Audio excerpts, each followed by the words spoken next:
Wolf does this after man saves him from trap. He knew that this wasn't the smartest move, but he did it anyway. But he didn't have a choice on the matter, he knew there was only one thing he could do. If the decision was to either be cruel or be stupid, he knew which he would choose every time. He decided to walk a little closer. John Oens was quite familiar to the wilderness of Wisconsin. He was an avid hunter and wasn't afraid to tell people about his controversial hobby. He also did a kind of public service when hunting bigger animals that people didn't know about.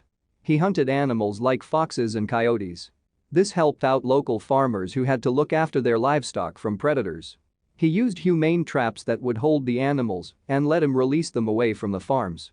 He'd also use a gun if the animals were more dangerous but had no idea that he would thank himself for being so prepared. John, his friend, and his father all followed the obscure trails to get to their favorite place. He smelt the fresh pine in the air and grinned. They wanted to get a few flyers under their belts before heading back home. They also wanted to check on the traps that they had laid down earlier. This wouldn't just matter to them, but the entire community. Coyotes with rabies had been spotted in the area and were extremely dangerous. So when they heard movement nearby, they readied their guns and stayed on high alert.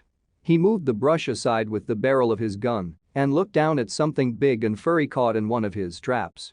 But it was no coyote, it was a wolf. He hadn't caught any old wolf, but a timber wolf, an endangered animal that would be a felony to harm. It noticed John and made eye contact. It growled at him ferociously. He wondered if it had rabies like the coyotes in the area. They didn't want to get too close to the ferocious animal. They slowly got closer, decided on what to do. Animal control would never get there soon enough, and they couldn't abandon the animal in the trap. He still wasn't sure if it was mad or not. He then whispered, "Dad, can you get the board from the truck?" His father ran down back to their truck while John resisted the urge to get closer to the majestic animal. He was so excited, he loved wolves and had never gotten so close to one. He examined the wolf and made two observations. "What's the board for?" John just looked at him and smiled. He had a plan up his sleeve. "I need a shield." Either this would work out and be an incredible tale to tell, or he would win a prestigious Darwin Awards. But he knew he'd have to get it out of the trap. All of them agreed it showed no signs of disease. The only danger was its massive jaws and sharp teeth. John held the board between him and the enraged timber wolf and slowly crept forward. All he needed to do was get close enough to pull at the trap release. The wolf reared back and flexed its hindquarters. His dad held his gun ready, a last and worst case scenario solution. John knew he couldn't leave it there. His friend held the camera with shaking hands and filmed everything. Animal control wouldn't get there in time, and by then it could hurt itself, bleed out, or gnaw its paw off. He was so close. John reached out as fast as he could. He felt the hard slam against a board, then nothing. John dared to peek over the makeshift shield. All he saw was a rush of brown and black through the forest. And, just before disappearing out of sight, something amazing happened. It would be something they would remember forever. A rustle of movement came from beside them as the rest of the pack sprinted through the woods to join their brother.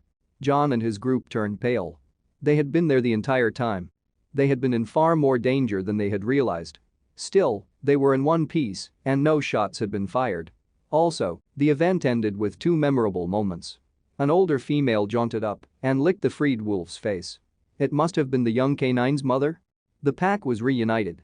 Many thought people like John, hunters, didn't appreciate nature, but it was the exact opposite for him. This was truly a beautiful moment. Just before leaving, the wolf paused and turned around. Its eyes locked with John's again. The family rushed off into the thick of the woods. For a moment, it felt like the beautiful, wild animal was thanking him for taking the chance and setting it free. Thank you for watching this fantastic story. Please tap one of the two videos on your screen for another amazing wonder stories.